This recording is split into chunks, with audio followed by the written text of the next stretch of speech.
Hello, and welcome to my YouTube channel. My name is Shanona Ray, and today we will be talking about the 7 life lessons I've learned in my 40s. Let's get into it.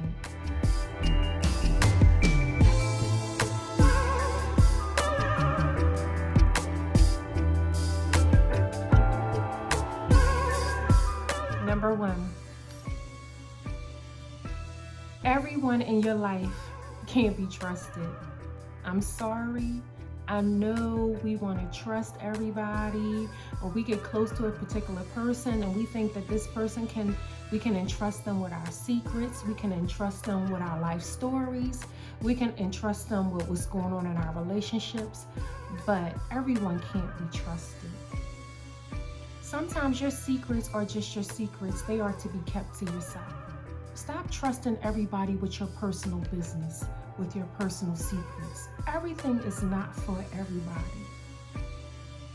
If you want to discuss personal things or things that you feel as though need to be talked about, maybe you should seek a therapist. That way, you don't have to worry about hearing your personal business on the street. You don't have to worry about your personal business being repeated. You don't have to worry about your personal business coming back to you from hearsay or from somebody else. Stop telling everybody your business.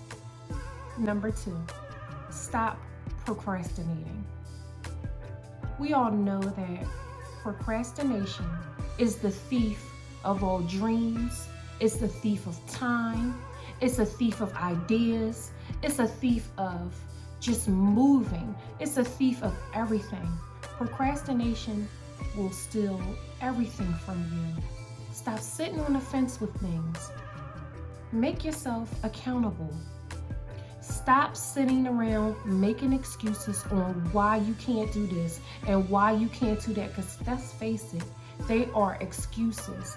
If you are able-bodied, you have all of your limbs and you're able to move around freely, then you are completely capable of making all of your dreams and wishes come true. So stop procrastinating. It doesn't do you any good to sit around and mope and look at everybody else and how everybody else is setting goals and hitting a target and getting everything they want in life, and yet you're sitting around complaining. You're sitting around complaining because you're procrastinating. You know that there's something that you want to do. You just can't figure out how to do it. Start to research things on YouTube. Maybe that'll be the direction that you need to go in to help you to move forward with your dreams, with your thoughts, with your visions. Stop procrastinating. Stop letting things hold you back. Stop allowing fear to paralyze you to the point where you don't move. Number 3, don't settle. If you don't settle, you set yourself up for the inevitable. Don't settle. Set your intentions high. Don't settle. Don't settle for that job that you hate. Don't settle for the apartment that you no longer want to live in and you know you want a dream home. Don't settle for the relationships where you call and you vent and you got to worry about hearing your personal business again. Don't settle for constantly being around family members that are sitting around every time y'all come together. They talking about the same old crap, the same old situations, the same old remember when such and such was such and such. Don't settle for that. You don't have to. Move yourself out of settling. Get intentional. Start to set realistic goals for yourself. Aim high and keep pushing. Don't settle. Settling will have you regretting. You'll regret that you settled for that job that you stayed in, that dead-end job that you stayed in for 20 years, instead of going after your dreams to become maybe a musician, maybe an artist, maybe a singer. Don't settle. Settling also kills dreams. So don't settle. Don't settle for that half-ass man because you're so afraid to be by yourself that you're willing to put up and tolerate with anything. His lies, his cheating, his infidelity, him constantly bringing you home STDs. Don't settle. You don't have to settle for that. Learn how to be by yourself. It's not bad being by yourself, and it's not hard to be by yourself. You just have to stop settling and get uncomfortable. Number 5, set boundaries. Boundaries is so necessary. You have to set boundaries with yourself. You have to set boundaries with other individuals. You have to set boundaries with what you will tolerate, what you won't tolerate. You have to set boundaries, especially with individuals, because people will find a way to disrespect you if you don't set boundaries with them.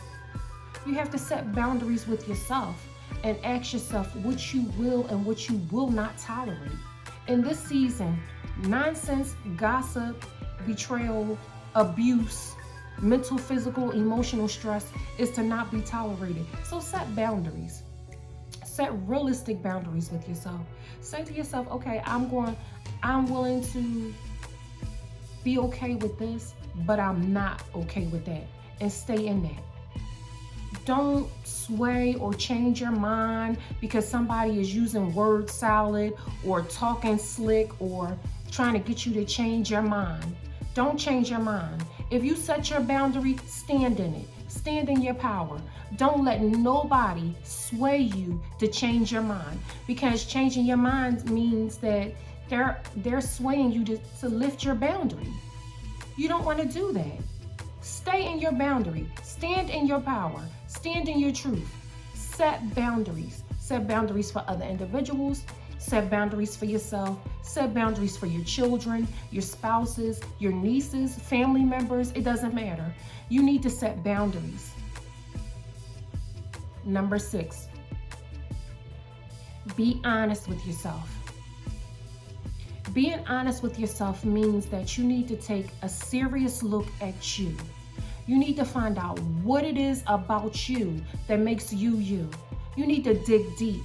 You need to look within yourself. Look harder. Try to figure out why the things are happening to you the way that they're happening. And when I say the things that are happening to you the way that they are happening, what I mean is, how did you get sick? Why are you in this abusive relationship? Why you keep putting up with the same BS? Why you keep allowing this nigga to lie to you? Why you keep allowing family members to sit around and talk about you and talk about situations that they don't have no idea of what they're talking about? Be truthful and be honest with yourself. Go back in time. Research those inner childhood wounds.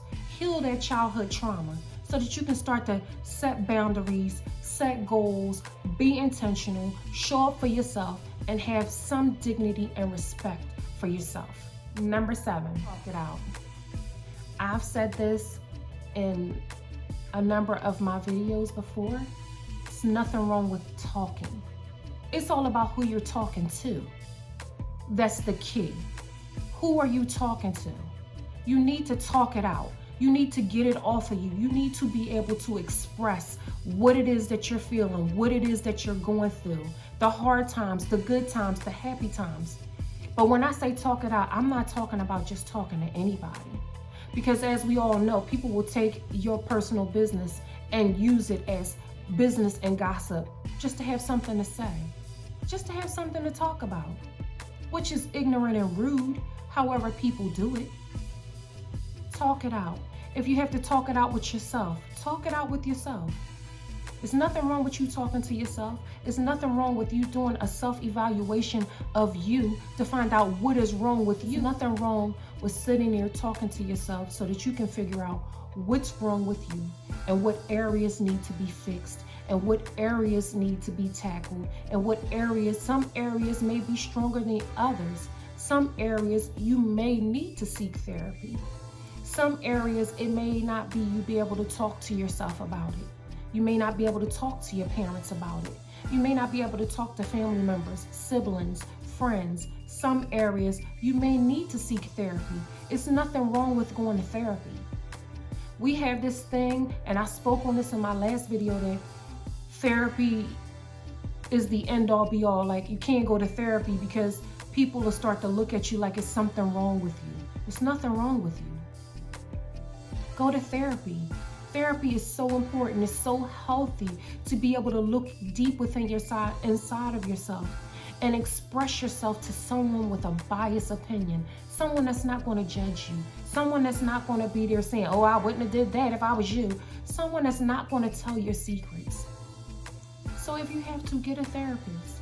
And if you can't get a therapist, that one good friend you know that you can trust all of your personal business with, and you don't have to worry about hearing it played back from other people's mouths, then you can share with them.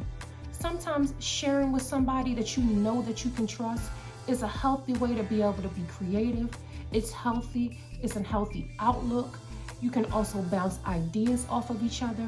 So it's so important to have a healthy outlook and a person, maybe a mentor, someone that you can talk to.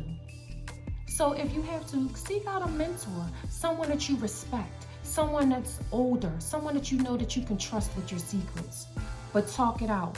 Don't hold on to that. Don't hold on to that drama.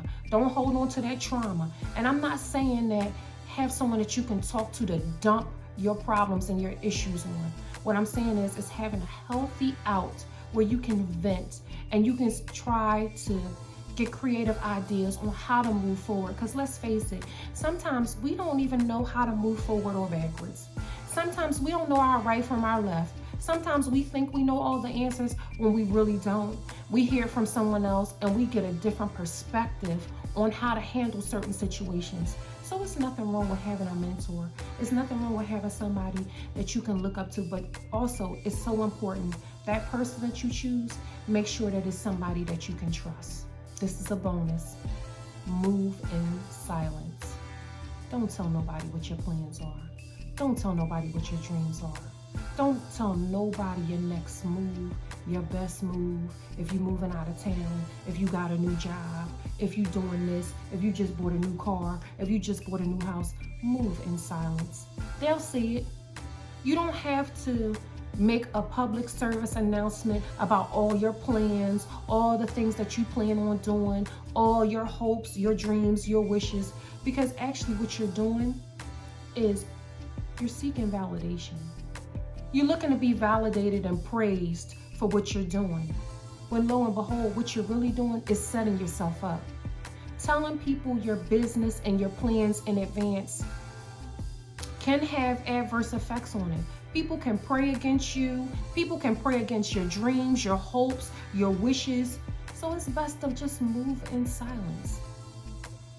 You wondering why that book, that dream job that you wanted, you didn't get the job? People is praying against you. Sometimes it's best to just keep your mouth shut. They'll know that you got the dream job once they see that you ain't at the old job no more. They'll hear about it. Once they know that you are moving and shaking and growing and doing different things and being intentional and showing up for yourself, they'll see it. You don't have to make a public service announcement about every move that you're making. You don't have to make a public service announcement every time you want to do something, every time you got plans to do something. You going on that dream trip. You got this job. You got this brand new car. You wrote a book. You set up a podcast. You on TikTok. You don't have to tell everybody your business. They will see you. They will hear about it. Move in silence. These are the 7 life lessons that I learned in my 40s. If you like this video, please hit the subscribe button, and I'll see you in the next one. Thank you. Don't forget to like, comment, share, and subscribe. Thank you.